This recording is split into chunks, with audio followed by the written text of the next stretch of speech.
আসসালামু আলাইকুম everyone, welcome to my channel. আজ নিয়ে এসেছি আপনাদের জন্যই সকালের নাস্তার আলু পরোটা রেসিপি। খুব সহজভাবে সকালের নাস্তাটা তৈরি করে দিতে পারেন, আর ফ্রোজেন করে রাখলে তো কথাই নেই, মাসখানেক সংরক্ষণ করা যাবে এই আলু পরোটা। তো আমি ফ্রোজেন পদ্ধতি সহ দেখিয়েছি এবং ফ্রোজেন পরোটা কিভাবে ভাজতে হয় সেইটাও দেখিয়েছি। চলুন দেখে নেওয়া যাক।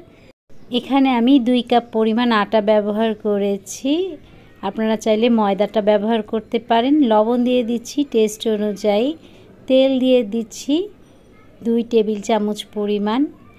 তেলটা দিয়ে এখন খুব ভালো করে মেখে নেব। মেখে নিয়ে এখন অল্প অল্প পানি দিয়ে একটা সুন্দর ডো তৈরি করে নিব।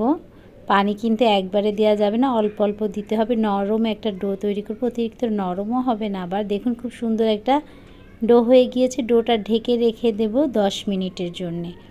আরও বেশি সময় আপনারা চাইলে রাখতে পারেন। তো এখন আমি কিছু আলু সিদ্ধ করে নিয়েছি, সেটা গ্রেটারে গ্রেট করে নিচ্ছি খুব ভালো করে, তাহলে ভর্তাটা হবে। ভর্তাটা করার জন্য গ্রেটার দিয়ে গ্রেট করে নিতে পারেন, না হলে হাত দিয়েও ভর্তা করে নিতে পারেন। সবগুলো আলু আমি এরকম গ্রেট করে নিয়ে এর মধ্যে চাট মশলা দিয়ে দিলাম 1 চা চামচ, আপনারা চটপটি মশলা দিতে পারেন। লবণ দিয়ে দিচ্ছি টেস্ট অনুযায়ী, শুকনো মরিচ চিলি ফ্লেক্স সেটা দিয়ে দিলাম 1 চা চামচ, এবং পেঁয়াজ বেরেস্তা দিয়ে দিয়েছি 2 টেবিল চামচ পরিমাণ। আর কিছু পুদিনা পাতা দিচ্ছি, এটা একেবারেই অপশনাল, আপনারা না চাইলে অ্যাভয়েড করতে পারেন, ধনে পাতাও ব্যবহার করতে পারেন। তো আমি মেখে নিচ্ছি খুব সুন্দর করে।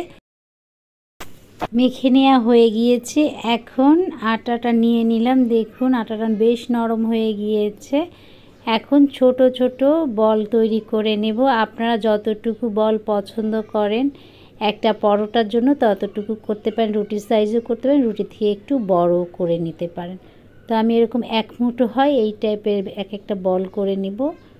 সবগুলো সাইজ মতন একই রকম সাইজ করে নিয়ে একটা আটা গোলা চ্যাপটা করে তার মধ্যে বেশি করে আলুর পুর দিয়ে দিচ্ছি। দেখুন আলু পরোটায় পুরটা একটু বেশি দিতে হবে। দেখুন এভাবে সবগুলো তৈরি করে নেব, নিয়ে আস্তে আস্তে পরোটাটা বেলে নিব যাতে আলুটা বের না হয়ে যায়।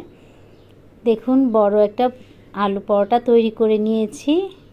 আপনারা কিভাবে ফ্রোজেন করবেন সেটা দেখিয়ে দিচ্ছি। দেখুন এরকম পাতলা পাতলা পলি পেপার নিয়ে একটা পরোটা দিয়ে তার উপর পলি পেপার দিয়ে আরেকটা পরোটা দিয়ে এভাবে আরেকটা পলি পেপার দিয়ে সবগুলো তৈরি করে নিতে পারেন। দেখুন সবগুলো তৈরি করা হয়ে গিয়েছে আমার, অনেকগুলো পরোটা হয়েছে।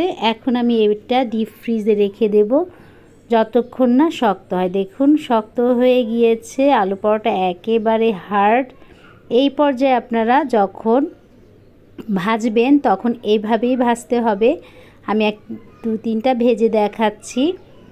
আপনারা কোনো জিপলক ব্যাগে কিংবা পলি ব্যাগে সংরক্ষণ করতে পারেন মাসখানেক পর্যন্ত। আর ফ্রোজেন পরোটা যখন আপনারা ভাজবেন সরাসরি বরফ থেকে বের করেই সেই পরোটা ভেজে নিতে পারেন। আমি অল্প তেল দিয়ে এপাট ওপাট করে ভেজে নিচ্ছি। খুবই সুন্দর হয়, বাচ্চারাও খেতে পছন্দ করে, এবং সকালের নাস্তায় কোনো ঝামেলা থাকে না যদি একদিনে বেশি করে বানিয়ে ফ্রোজেন করে রাখতে পারেন। আচার অথবা টমেটো সসের সাথে পরিবেশন করতে পারেন এই আলু পরোটা। কেমন হলো আমার আজকের রেসিপি অবশ্যই কমেন্টস করে জানাবেন।